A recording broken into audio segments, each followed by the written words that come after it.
विजय जी, असल में टॉस पर हम ये प्रयास करते हैं कि विस्तार से जो असल मुद्दा है उसको हमारे जो दर्शक हैं वो समझ पाएँ। तो एक बार फिर से ये समझाइए कि जब अंतर्राष्ट्रीय बाज़ार में कच्चे तेल की कीमतें कम हो जाती हैं, तो भी कई मौकों पर बाज़ार में पेट्रोल डीज़ल के दाम गिरते नहीं हैं। ये पॉलिटिकल आरोप लगातार लगाकर सरकार को घेरने का प्रयास किया जाता है। विपक्षी पार्टियाँ चाहे सत्ता में कोई भी हो, विपक्षी पार्टियाँ हर बार ये जब से ये रोज़ाना कीमतें निर्धारित होने लगी हैं, इसकी क्या वजह है? थोड़ा-सा विस्तार से बताएँ। बहुत अच्छा सवाल है। मैं आपको उदाहरण देके समझाता हूं। जब आपके यहाँ पे मान लीजिए कि 70, एक सिंपल एग्जांपल हम लेते हैं। मान लीजिए कि 70 रुपए या 80 रुपए का पेट्रोल बिक रहा है इस देश में, जो कोरोना के शुरू में चल रहा था। अंतरराष्ट्रीय बाजार में $70 है, और उदाहरण के लिए मैं ले रहा हूं कि वही जी, जी, $70 जी। का तेल हमारे यहाँ 70 रुपए लीटर बिक रहा है, हुँ, हुँ। और उस समय उसमें टैक्स है सपोज 7 रुपए। ठीक है। जी, जी। अंतरराष्ट्रीय बाजार में रेट गिर के हो गया $70 की 50 रुपए। ठीक। जी। मेरे यहाँ रेट रहा फिर भी 70। तो एक लोगों का ये था कि साहब जब अंतरराष्ट्रीय रेट गिरा तो आपने क्यों नहीं उसको कम किया।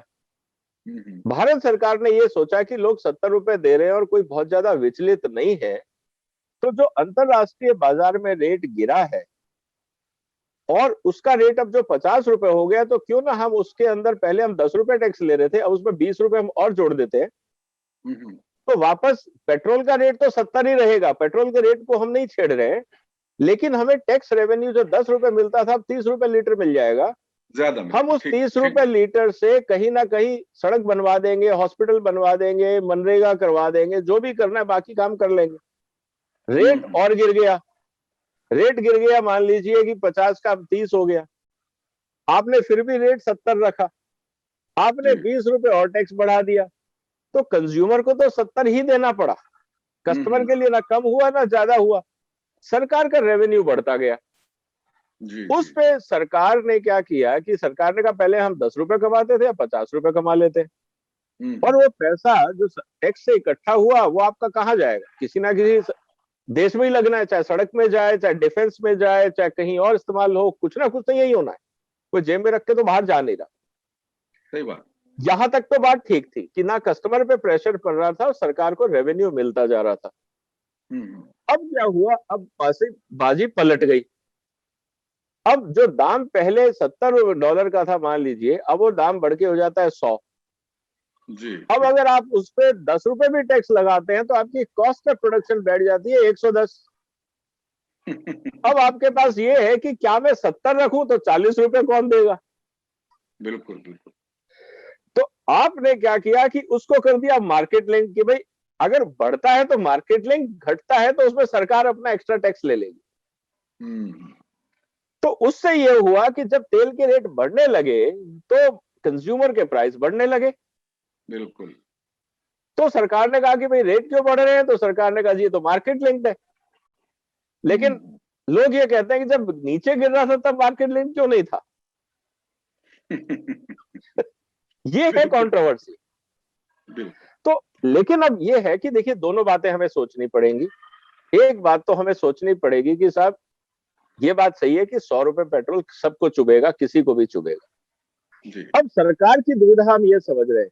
अगर हम मेरे से पूछे न्यूट्रल वे में अगर मैं देखूं, तो मुझे ये जी। लगता है कि सरकार की दुविधा ये है कि क्या हम टैक्स कम कर दें और जो रेवेन्यू कम आएगा उससे जो हमें डेवलपमेंट के काम जो हमने प्लान किए हुए हैं, क्या उनको थोड़े समय के लिए रोक दें, रोक दें, धीमा कर दें। धीमा कर दें। कुछ तो करना पड़ेगा। उसमें से कौन से काम है जिनको हम रोक सकते हैं और कौन से काम है जिनको हम नहीं रोक सकते। मैं हुँ, आपके सामने उदाहरण रखता हूं जी। कि खर्चा सरकार का कहां हो रहा है। आपका पेंशन में हो रहा है करीब 3 लाख करोड़, 2,10,000 करोड़ रुपए के आसपास। हुँ, तो हुँ। क्या हम उसको कम कर दें? आप कर नहीं सकते। बिल्कुल। डिफेंस में आपका करीब 3.25 लाख का खर्चा है, 3.25 लाख करोड़ का खर्चा है। क्या आप उसको घटा सकते हैं? जिस तरह से चीन और पाकिस्तान के हालात है, अब म्यांमार में शुरू हो गया है, तो क्या हम नहीं उसको कर कम कर सकते। सकते हैं? वो नहीं कर सकते। हुँ, एग्रीकल्चर में भी करीब आपका 1.5 लाख करोड़ के आसपास है। तो क्या आप खेती बाड़ी को सपोर्ट देना बंद करेंगे? वो मुश्किल लग रहा है। फिर हुँ। रहा नॉर्थ ईस्ट का जो डेवलपमेंट है आपका, उसमें तो खर्चा ही सिर्फ 3,000 करोड़ है, तो वहां आप कुछ कर नहीं सकते, आपके बहुत ज्यादा कुछ है नहीं। ट्रेड एंड कॉमर्स तो 27,000 करोड़ के आसपास का खर्चा है, जो आप एक्सपोर्ट की सब्सिडी देते हैं, पोर्ट पे काम होता है, अंतरराष्ट्रीय बाजार में काम होता है, आप उसमें बहुत कुछ ज्यादा नहीं। एजुकेशन, फ्री एजुकेशन आप देते हैं करीब 1 लाख करोड़, तो क्या आप एजुकेशन का बजट कम कर पाएंगे? वो नहीं हो पाता। एक्सटर्नल अफेयर्स, आपको एम्बेसीज चलानी है, सब कुछ करना है, आप उनको बंद नहीं कर सकते। फाइनेंस मिनिस्ट्री जो टैक्सेशन डिपार्टमेंट है, आप थोड़ा बहुत अब कम कर लेंगे क्योंकि आपने फेसलेस सिस्टम कर दिया, लेकिन 41,000 करोड़ का कितना हो जाएगा? 30,000 करोड़ हो जाएगा मान लो, तो 10,000 करोड़ ही बचा, उससे कुछ होना नहीं। हेल्थ बजट आपका एक्चुअली बढ़ गया, घटा नहीं। पहले आपका करीब 70,000 करोड़ था, कोरोना आने से, बाकी खर्चे होने से आपका बढ़ गया, कम नहीं हो सकता। आपका पुलिस सिक्योरिटी, आप उसको घटा नहीं सकते क्योंकि वो करीब 1.5 लाख करोड़ के आसपास है, 1,15,000 करोड़ के आसपास है। उसके बाद आपका खर्चा आता है, जो मैं आपसे बता रहा था, सबसे बड़ा खर्चा है भारत के ऊपर जो लोन है उसका ब्याज, वो है करीब 7 लाख करोड़ रुपए हर साल। वो देना ही पड़ेगा। 7 लाख करोड़ रुपए आपका ब्याज जा रहा है। राज्य सरकारों की हाल इसीलिए खराब है कि उन्होंने इतना लोन ले लिया, सब्सिडी और ये और वो, जिसको हम कहते हैं इररिस्पॉन्सिबल पॉलिटिक्स और डोल्स देते देते, कि राज्यों को उन्होंने कंगाल कर दिया और काम किया नहीं कुछ, तो वो आप कम नहीं कर सकते। आईटी और टेलीकम्युनिकेशन आपको चलाना ही है, आप उसको घटा नहीं सकते। प्लानिंग एंड मैनेजमेंट आपका डिपार्टमेंट सरकार चलना ही है। रूरल डेवलपमेंट का 1.5 लाख करोड़ वो आप घटा नहीं सकते। साइंटिफिक डेवलपमेंट 30,000 करोड़, जो आपका डीआरडीओ, इसरो, एटॉमिक एनर्जी, ये सब काम करना है, इसको आप बहुत ज्यादा कुछ नहीं कर पाते। सोशल वेलफेयर आप कुछ नहीं कर पाएंगे। टैक्स एडमिनिस्ट्रेशन में फिर वही बात आती है कि 1,50,000 करोड़ के आसपास है, उसको आप थोड़ा बहुत कम कर सकते हैं, लेकिन कितना?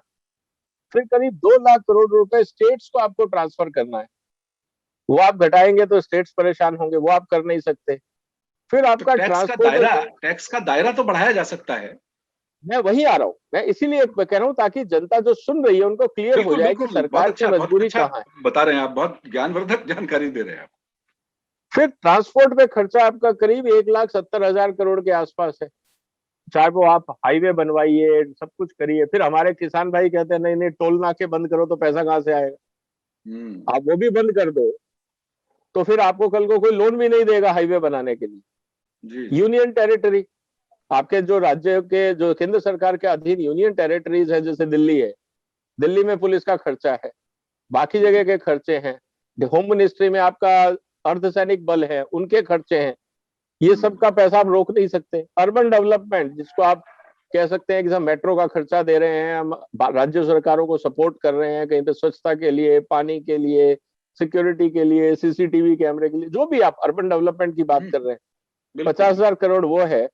और जो बाकी छोटे मोटे खर्चे हैं वो करीब 85,000 करोड़ रुपए। तो आपका जो टोटल बजट है, जो मैंने आपको पूरा आंकड़ा समझाया, ये करीब 30,42,000 करोड़ रुपए का। अब मजे की बात बताऊं, इसमें जो गवर्नमेंट का टैक्स कलेक्शन है वो सिर्फ 16,40,000 करोड़ रुपए, 16,50,000 करोड़ रुपए। बहुत गैप है। इसका मतलब ये काम करने के लिए भी आपको बाजार से और लोन लेना पड़ेगा और फिर उसको चुकाना होगा। फॉर एग्जाम्पल हाईवेज की हम बात करें, आप हाईवेज के लिए लोन लेते हैं और टोल से उसको चुकाते हैं। अब आप कहते हो टोल प्लाजा बंद कर दो, कुछ हमारे राजनीतिक दल और किसान भाई ये कहते हैं टोल प्लाजा बंद कर दो। तो भाई साहब, जो आप सड़क बनाने के लिए लोन ले रहे हो, चुकाओगे कैसे?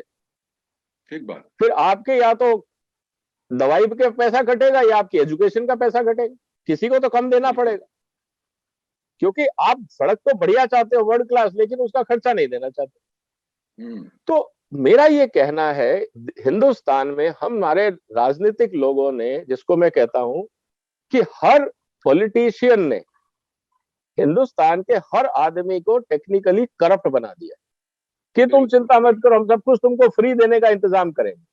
दिल्ली में क्या हो रहा है? देखिए, जो गरीब आदमी है, जो अफोर्ड नहीं कर सकता, आप उसको फ्री दे, मैं बात समझ सकता हूं। जो आदमी आधा दे सकता है, आप उससे आधा तो लो।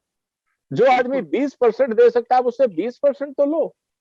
जो आदमी 100% दे सकता है, आप उससे पूरा 100% लो। किसने मना किया? लेकिन ये फ्री क्यों? फ्री इस देश के लिए सबसे बड़ा कैंसर है। चलिए विजय जी, देखिए, आपने बहुत महत्वपूर्ण मसलों पर हमारे साथ चर्चा की। आपका बहुत बहुत धन्यवाद। हम उम्मीद करते हैं कि आपका ये इंटरव्यू सुनने के बाद जो आम आदमी के दिमाग में एक पॉलिटिकल पार्टियां केवल और केवल विरोध की राजनीति के जरिए जो भ्रम भर देती हैं, वो इस इंटरव्यू के जरिए कुछ कम जरूर होगा। विजय सरदाना जी, बातचीत के लिए आपका बहुत बहुत धन्यवाद। धन्यवाद।